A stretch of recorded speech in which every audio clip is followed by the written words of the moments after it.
October 25th, 1944. Leyte Gulf, Philippines.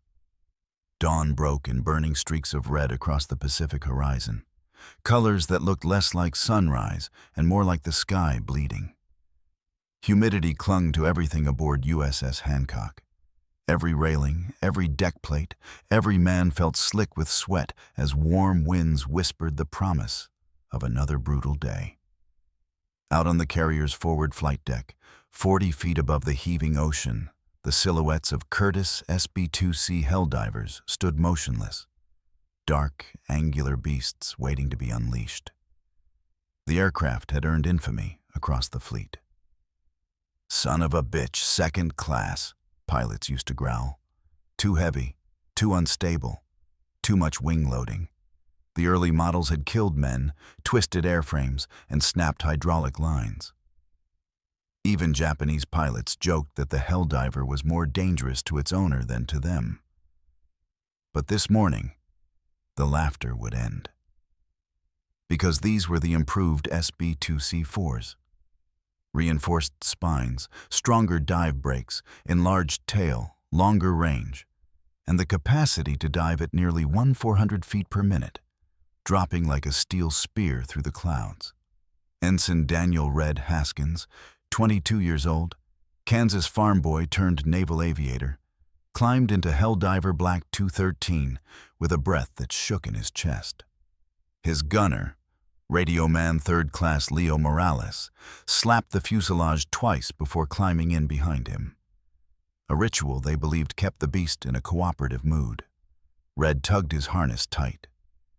"If she holds together today," he muttered, "I'll buy every mechanic on this ship a beer."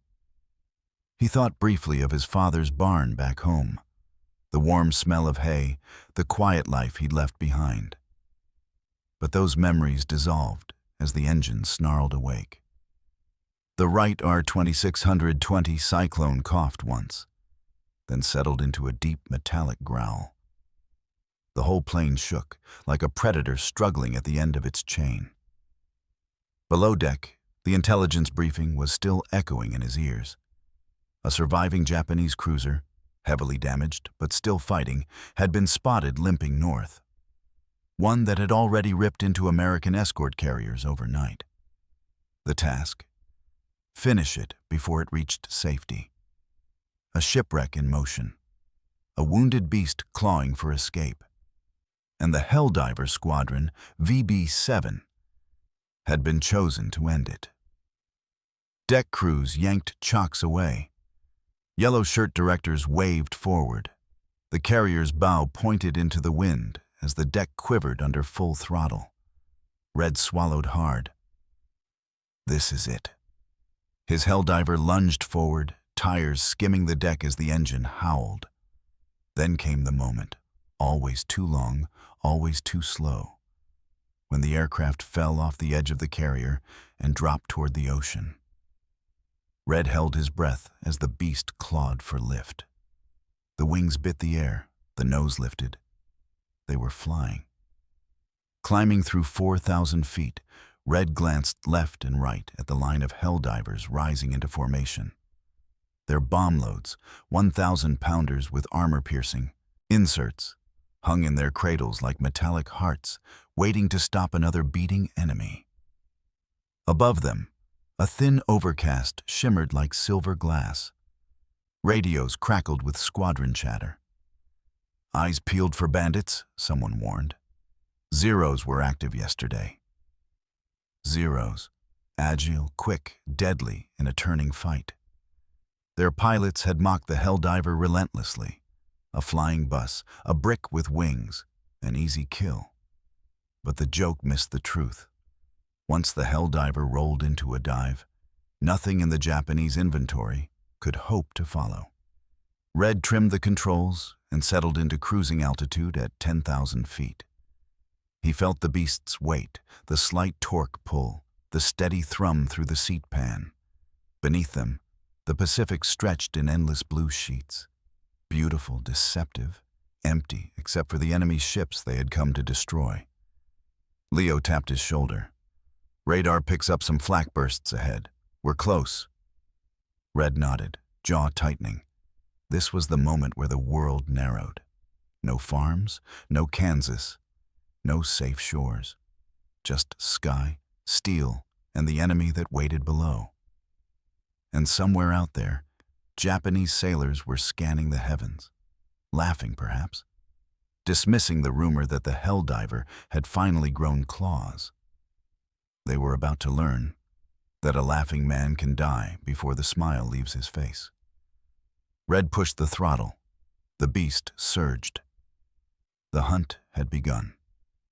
The Helldiver squadron cruised northward, sunlight flickering off their canopies as the Pacific slowly brightened beneath them.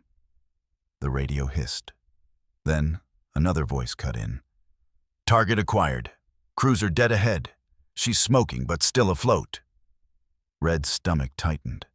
His left hand slid automatically to the bomb release lever, checking its travel.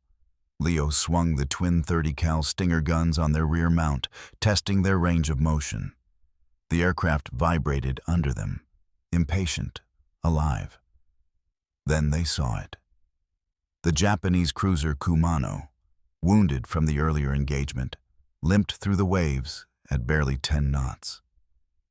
Smoke curled from her stern where torpedoes had torn open steel. Still, her turrets were intact, her AA guns bristling, and her crew, angry, desperate, were ready to tear the sky apart. Flak puffed around the formation like sudden black flowers. The first bursts erupted to their left, then their right, then directly overhead. "Flak's walking toward us!" Leo shouted. Red gritted his teeth and kept formation. "Hold steady!" The squadron leader, Lieutenant Samder Aaron Feldman, raised his hand and rocked his wings. The signal. They rolled. The Helldivers tipped forward like falling stones. Red felt his heart punch into his throat as the sky tilted, slowly at first, then violently. The world inverted. The ocean rushed upward. Gravity hit him like a hammer. He shoved the dive brakes open. The perforated panels snapped out along the wings with a metallic clatter, dragging, anchoring, fighting the beast's descent just enough to keep it controllable. Air screamed past the canopy. Wind buffeted the fuselage. The altimeter unwound like it was falling off the spool. 11,000 feet, 9,000, 7,000. His dive angle hit 82 degrees, near vertical. This was the Helldiver's realm, its redemption, the place where the beast became a spear. Far below, the cruiser's gunners panicked. Their guns couldn't elevate high enough to track the descending demons. Japanese sailors shouted warnings, pointing skyward as the shadows of SB2Cs slashed down. From the enemy's deck, the Helldiver looked impossible. Wings barely visible, fuselage shrieking downward like a meteor. Red kept the ship's bow locked in his sightline. The cruiser grew larger, details sharpening. The forward turret, the secondary guns, the bridge windows, the swirling chaos of a wounded warship fighting to stay alive. Flak erupted again, violent orange bursts tearing the air. Shrapnel rattled against Red's canopy like handfuls of thrown gravel. "Taking hits," Leo barked. "Just hold on." 5,000 feet, 4,000, 3,000. Red forced himself not to blink. Sweat rolled down his cheek. The dive was so steep his arms shook from the pressure. His blood pushing toward his skull at 2,800 feet, he exhaled, slow, measured. "Steady, steady." The bomb sight crosshair slipped over the cruiser's central deck. Perfect angle, perfect approach. 2,000 feet. He yanked the bomb lever. A metallic chunk vibrated through the airframe as the 1,000-pound armor-piercing bomb dropped clean. For a split second, Red felt the aircraft become lighter. Then he hauled the stick back. The Helldiver groaned. The wings flexed. The G-forces crushed him into his seat. Blackness crept at the edge of his vision. He grunted, forcing breath back into his lungs. The beast didn't pull out easily. Not with that much weight, not from that kind of dive. but Red coaxed it with every ounce of strength he had. The nose lifted, the sky widened, the altimeter steadied. Behind him, Leo shouted over the intercom, "Direct hit! Red, your bomb hit the midship deck!" Red risked a glance over his shoulder. The delayed fuse on the armor-piercing bomb did its work. First came the muted thump, barely visible. Then, the eruption. A column of fire tore upward from the Kumano's midsection, steel plating bent outward like petals exploding from a mechanical flower. Smoke mushroomed over the ship as secondary explosions rippled along its length. Gunners dove for cover. Sailors ran in panic. The ship itself shuddered like a living creature stabbed through the spine. Zeros scrambled from a nearby airstrip, racing to intercept the attackers. And for the first time that morning, Red allowed himself the hint of a victory smile. "Guess the jokes aren't funny anymore," Leo muttered. Red throttled up. "Let's drag them into the clouds before those fighters get close." The Helldiver climbed, scarred, shaking, but alive. The beast had struck. But the battle wasn't finished yet. Red pushed the Helldiver toward a cloud bank forming like a white cliff above them, hoping to vanish before enemy fighters could close the distance. But the Pacific had different plans. The wind tore the clouds apart just as they reached them, leaving Black 213 exposed under a widening patch of blue. Leo's voice cracked through the intercom. Tight, urgent. "3 bogeys, high and right. Zeros, closing fast." Red didn't need binoculars. Even from a distance, the silhouette of the A6M0 was unmistakable. Long wings, sharp nose, nimble frame built for turning fights the Helldiver could never hope to win. They glided in with predatory calm, sun glinting off their canopies like the eyes of hawks closing on wounded prey. "Damn it," Red whispered. They saw the strike. Below, the Japanese cruiser burned fiercely, flames licking upward as sailors scrambled with hoses. But the ship's agony meant nothing to the incoming pilots. Their only target now was the slowest, heaviest aircraft in the sky, the SB2C Helldiver. The radio filled with shouts from the rest of VB-7. "Zero on my tail, braking hard. 2 more climbing off the port beam. Helldivers, get low, don't let them saddle you." But Red didn't have altitude to spare. His pullout had left him barely above 2,000 feet, and the sea was rushing beneath them like a dark slate. He banked left, trying to dive for speed. But the beast wasn't built for running. Not from fighters, not from Zeros. The first burst of 7.7mm tracer fire stitched past his right wingtip. "Leo, shoot!"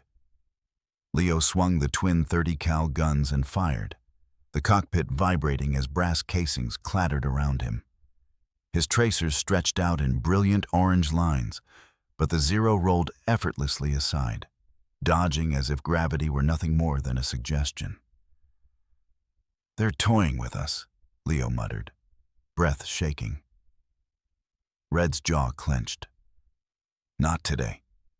He shoved the Helldiver into a shallow dive. Speed built, 180 knots, 200, 220. The airframe trembled violently, the wings flexing as if ready to snap. Zeros dove after them in a perfect V formation. From their perspective, the Helldiver looked exactly as Japanese pilots had always believed it to be. Huge, lumbering, unable to maneuver. A victim waiting for execution. But Red still had one card to play. The beast, for all its flaws, was born for one maneuver the Zero couldn't match. The controlled high-speed dive. Not the bombing dive. This time, a combat dive. "Leo, hold on." He pushed the nose down again, hard, until they were screaming downward at nearly 400 feet per minute. The same kind of near-vertical descent they'd used moments earlier against the cruiser. The G-force slammed them back. The engine roared in fury. The altimeter spun downward. The Zeros followed, but only for a moment. At more than 260 knots, the air pressure around their fragile wings became lethal. One Zero attempted to keep pace, then abruptly peeled away, trailing smoke as its wing fabric fluttered violently. The second pilot broke off early, rolling left and abandoning the chase to avoid tearing his aircraft apart. Only one Zero, painted white with a red tail stripe, remained stubbornly behind them, a veteran who knew how to balance speed and structural integrity. "He's still on us," Leo warned. "He's gaining."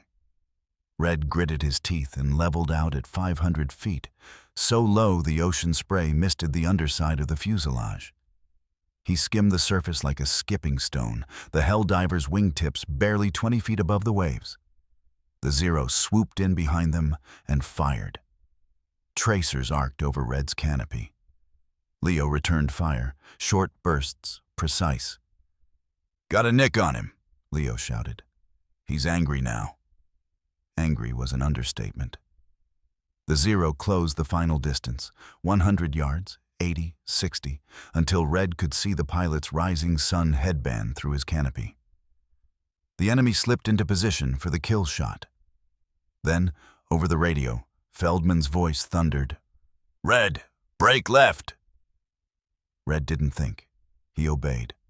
He hauled the stick left just as a shadow plummeted from the sky above.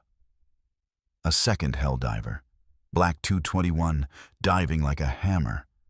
The gunner in 221 opened fire. A blazing arc of 30 cal rounds ripped across the Zero's fuselage. The Zero's engine burst into flame. The fighter snapped into a rolling dive, trailing smoke, spiraling helplessly toward the sea.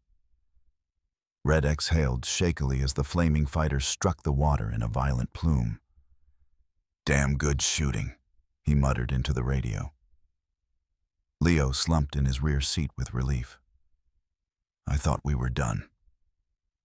But as Red lifted the Helldiver away from the waves and climbed toward the rest of the formation, a new sight froze his blood.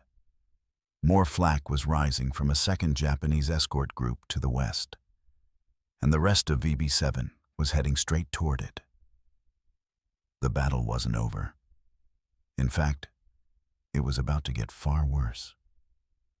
Red eased the Helldiver back into ascent, climbing just enough to rejoin VB-7's scattered formation.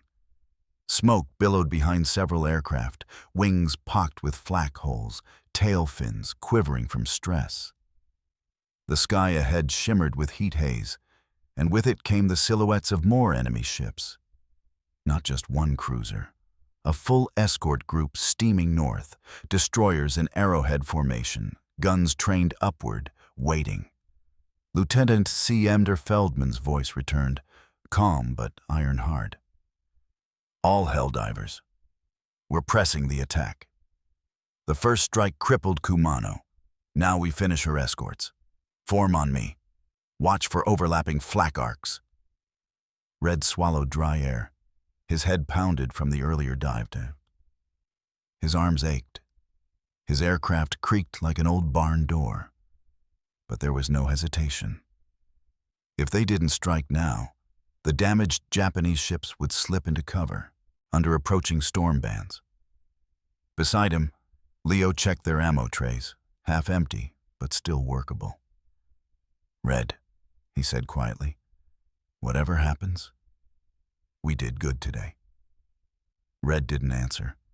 The words stuck in his throat. Ahead, the destroyers opened fire. The first burst detonated so close the concussion slapped the Helldiver sideways. Red fought the bucking stick, teeth grinding as the beast vibrated violently. Tracers streaked past in glowing chains. Dark puffs speckled the sky like bruises. Feldman rocked his wings again. Second dive. The formation peeled downward, but this time, the Japanese were ready. Their timing was perfect. Their gunners threw up walls of shrapnel that forced the Helldivers into staggered, chaotic descents. Red pushed the dive brakes again. The air howled. The beast trembled, tail wagging unpredictably. The target destroyer, a Matsu class, zigzagged below, trying to spoil their aim. Its bow gun spat fire upward in rhythmic bursts. "Get us in close," Leo shouted. "They're trying to throw our angle." Red narrowed his eyes. He committed. He nudged the stick forward, increasing his dive angle to an astonishing 85 degrees, nearly vertical. The G-forces skewed his vision. Sweat stung his eyes. 6,000 feet, 4,500, 3,000. Flak erupted in a perfect ring around them, each blast kicking the Helldiver like a giant invisible hand. One fragment punched through the left wing root, spraying metal shavings across Red's lap. "Wings hit!" Leo yelled. "Hold it! Just a little more!" Red aligned the destroyer's aft deck in the bomb sight. 2,000 feet. He pulled the release.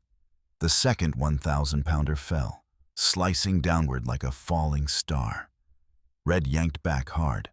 The Helldiver screamed. The stick resisted. The engine groaned. Every warning instinct in Red's body shouted, "We're not pulling out. We're too steep, too low." But then the nose lifted. The ocean dropped away. He had survived another impossible dive. Behind them, the bomb struck the destroyer's stern. Fire erupted through the aft section. The deck plates sheared open, flipping like tin in a storm. A secondary ammunition locker detonated. An explosion so violent it punched a geyser of boiling water 30 feet into the sky. The destroyer slowed abruptly, its stern sagging, smoke curling in thick black coils. Red and Leo cheered, only for their triumph to be cut short. A sudden impact shook the Helldiver. Hard. The beast lurched left. Instruments flickered. Smoke seeped through the vent line. Leo spun around, horrified. "Engine cowlings hit. Oil pressure dropping." Red checked the gauges, pressure falling fast. Too fast. Below them, the Japanese escorts continued firing, relentless, disciplined, furious at the destruction raining down on them. The airspace around VB-7 had become a gauntlet of iron and fire. The radio crackled again. "All aircraft, pull out and regroup east. We're drawing heavy casualties." "Repeat, regroup east." Several Helldivers were missing. 2 trailed black smoke. 1 spiraled toward the sea, its pilot bailing out at the last possible second. Red could feel the beast failing beneath him. The Cyclone engine coughed, once, twice, like a dying animal struggling to stand.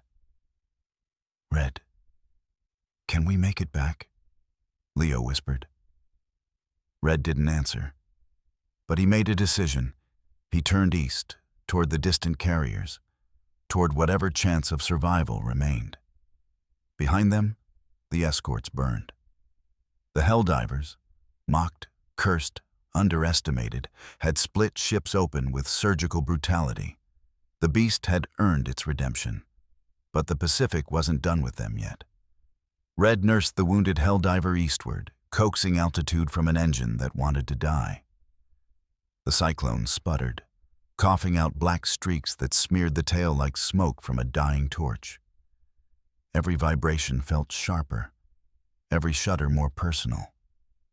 Like the beast was telling them this might be its last flight. Behind him, Leo wiped oil mist from his goggles. "Pressure's down to nothing. Red, she's bleeding out."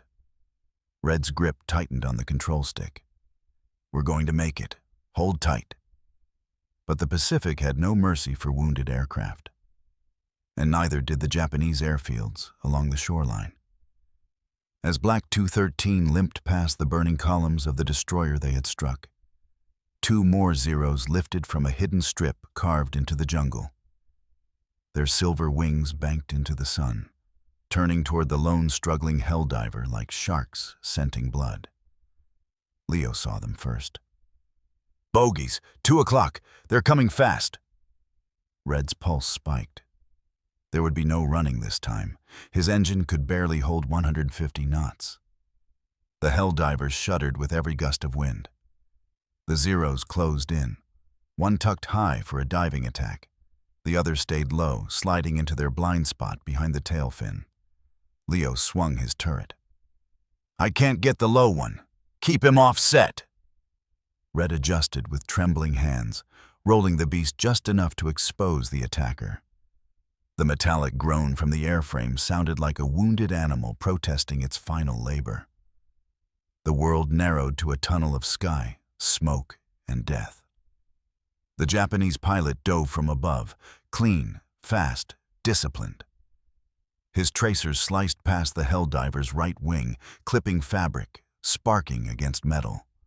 Red could feel the bullets in his bones. Leo returned fire, shouting through gritted teeth as the twin 30s barked flame. His tracers stitched a glowing line across the Zero's cowling. The fighter peeled away, wounded but still alive, climbing to reset his angle. But the second Zero, the one below, was already in the kill position. Red saw the glint of the pilot's canopy, the flash of sunlight on the spinning propeller, the brief blink of a red tail stripe. Then the fighter rose behind them. Nose steady, guns ready, Leo screamed, "He's taking the shot!" And then, a thunderous roar ripped above them. A shadow fell like a diving raptor. A U.S. Navy F-6F Hellcat, blue paint scorched from battle, wings loaded with 50 cals, dropped into view. The Hellcat unleashed a long, brutal burst. The air vibrated. The Zero bucked, nose sagging, engine erupting in flame, before it spiraled downward in a burning corkscrew. Leo shouted, half laughing, half crying, "Red! Red! Angels on our shoulder!" The Hellcat pilot wagged his wings once, then streaked upward in pursuit of the remaining enemy fighter. Red could barely breathe, his vision blurred from fatigue, but he kept the Helldiver pointed toward the American fleet. The distant wakes shimmering white like salvation etched into the sea. The last few minutes felt like hours. The carrier group slowly grew larger. Signal flags rippled. Deck crews pointed toward the struggling Helldiver. "Red," Leo whispered. "Gears not responding." Red pumped the emergency hydraulics. Once, twice, a third time. The left gear leg lurched halfway down. The right remained locked in place. Damn it. Manual drop. He reached for the emergency crank and forced it to move. His forearms burned. Sweat fell like rain. Finally, the right gear clunked into place. They had one chance. As they approached the carrier, the LSO waved them in with nervous urgency. Smoke trailed the Helldiver like a funeral banner. Red lowered the tailhook and brought the beast over the deck, fighting every wobble, every sputter, every dying breath of the engine. The wheels touched. The hook caught. The aircraft jerked forward violently and stopped. Silence, except for the slow, dying tick of the Cyclone engine. Leo exhaled with a trembling laugh. "We made it." Red leaned back in his seat, chest heaving, eyes burning behind his goggles. For a moment he let himself feel it. Relief, exhaustion, survival. Then he glanced back toward the western horizon. Columns of smoke still rose from the burning cruiser and the shattered destroyer. The scars of their work. The final proof that the Helldiver, mocked, feared, cursed, had become something else entirely. A ship killer. A skyfall predator. A machine that redeemed itself not in reputation, but in the wreckage left behind. As Red climbed from the cockpit, crewmen stared at the battered aircraft. Holes through the wings, oil pooling beneath the cowling, one flap nearly torn from its hinge. One mechanic whispered, "She shouldn't have flown." Red smiled weakly. She flew when it mattered. And somewhere deep inside the carrier's steel hull, the logbooks and briefings would later record the truth. The Helldiver's 400 foot per minute dives split ships open, and no one laughed at it again.